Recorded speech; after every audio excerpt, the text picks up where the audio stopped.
Okay, so welcome to this session about interactive work on compute nodes. And you will find this in the UDAS lesson and sessions. So this is about the perspective from UPPMAX and to some parts also from LUNARC.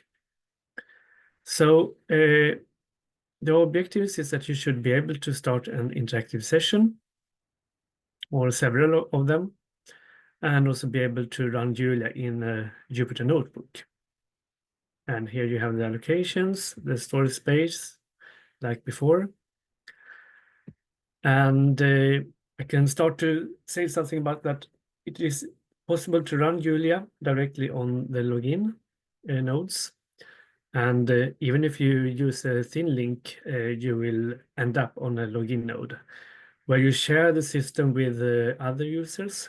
So doing heavy work there is not very nice. So yeah, only for shorter jobs or jobs that do not use a lot of resources. Yeah. So we have gone through the S batch, like predefining your job, what is to be done, and then send it in a batch or in a box predefined and send it to the queue, and then it performs work on a compute node. But sometimes you want to work more interactively with your data. Like, for instance, you have some data and you want to look graphically at it and play with the data and learn more about what's in there and help you define what kind of analysis you want to do. It could also be if you want to develop code that do the analysis for you and doing some testing or development. Then working interactively is much better than sending in batch jobs. So, yeah, there are several ways to run Julia interactively. Well, you can use login nodes, but you can also use something called interactive jobs on the compute nodes, I would say. And then you use the, I would say, Slurm system. And you can also use Jupyter notebooks. That's actually true also for Julia, as we will see.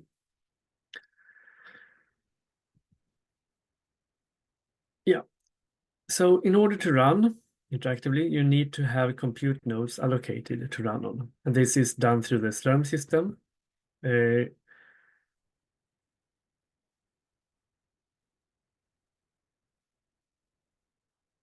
Yes. And some warnings for HPC2N, but we won't go into that because on RACCam and the other UPPMAX clusters and for Cosmos at LUNARC, this will work quite well. So on these systems, we can use the interactive command. And then you will get graphics as well, quite nice. You can also use something called salloc, but this interactive is a wrapper that helps you with the graphics in a better way. Yes. And at least on UPPMAX, you can run with the srun command to use all the allocated nodes as well. But I will say that this is mainly connected to how you should do things at HPC2N, which is the other session. Yeah. So at UPPMAX, you do like this, interactive, and then you use the common Slurm commands that you learned about in the batch session. So you define the number of tasks, or in many cases, this is the same as course -n. You define the time and also the project. And for LUNARC, it will basically look the same.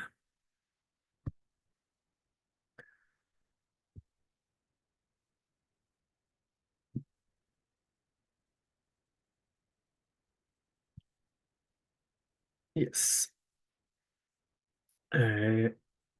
Yeah, and your request will enter the job queue just like any other jobs, but you will be prioritized. So usually you don't have to wait as long as if it was a batch job. So it should start depending on how much time and how many cores you have allocated. It should start within a couple of minutes if it's small.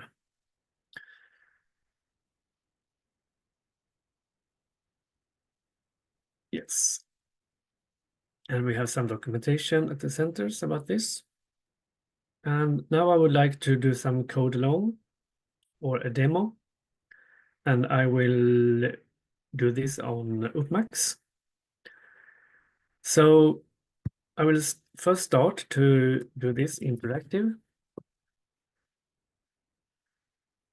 That's A and NAISS 2024-22-1202.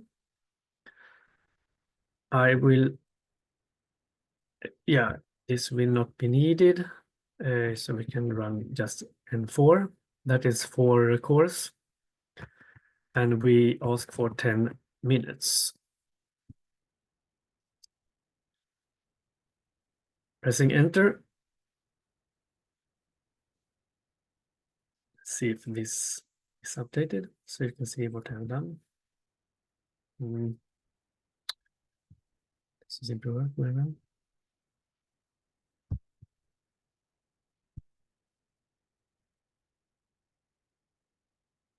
Yes.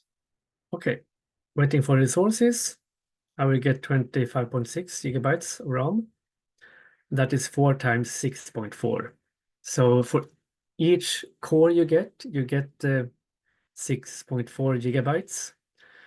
And you can use this also to work with large data sets. So if your data need like 40 gigabytes, you allocate a number of cores that will cover this, even though you won't do any parallel parallel job. So this is a way to allocate more memory resources also. Okay, we can load also the Julia module. Julia. And I will use the tab complete, which I hope you have learned before. So you press the tab key to fill out the missing parts of the command line here. Yes, I will check with ML to see that these are the loaded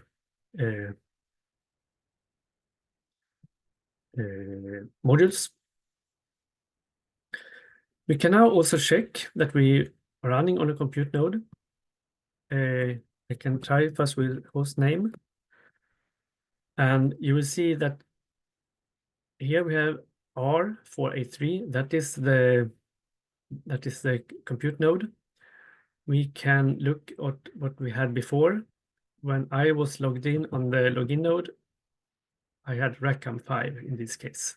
So you see Rackham5, the full name of the cluster, but for the compute node, we will have compute node R483, so number 483. So here's where we are. Now we can also try to use this srun command. Host name And you see that the results is showing up 4 times, actually meaning that we deploy all the 4 cores that we allocated in our interactive session. If you're working at LUNARC, you can use this Echo Slurm CPUs on node instead, because SRun seems not to work in a good way here. So I will copy paste this, and that will also give a result for UPPMAX, so 4. So that's the number of cores. So that's one way to actually be sure what you have allocated, so that you are sure that you also are on this interactive node.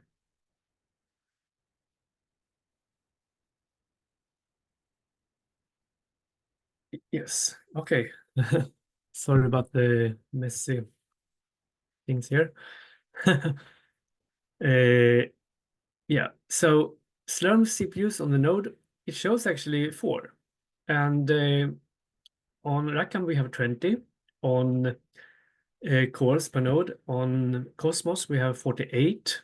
So what is shown here is actually only the thing that we have allocated. In this case, 4 cores. Yes. Okay. Next, we can try to run a script. This script is a serial sum, and I think we can find that in the batch Julia session in this directory in the exercises. So you see here, exercises Julia, batch Julia. So inside here, we have this serial sum. So it's here. We can try to run this. First, we can try to run it by this Julia serial sum 3 and 4. And we should have the answer 7 only once. I can run it with the srun command, and it will show up 4 times. So it's the same as before, showing that we are using several ones. We can also go inside Julia and work in the Julia command line. And sorry, I will do Control D to go back outside and run it with P4 for processes. So that will start 4 cores, and now we will also check if the workers are available. So I do n workers here, and it will give us 4 here. So that's nice. I will exit Julia. Now we are back in the bash command line, and we can exit, and that means that we leave the compute node and are back on the login node, Rackham 5 again.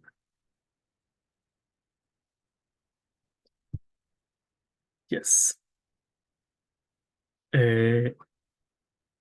We can continue a bit.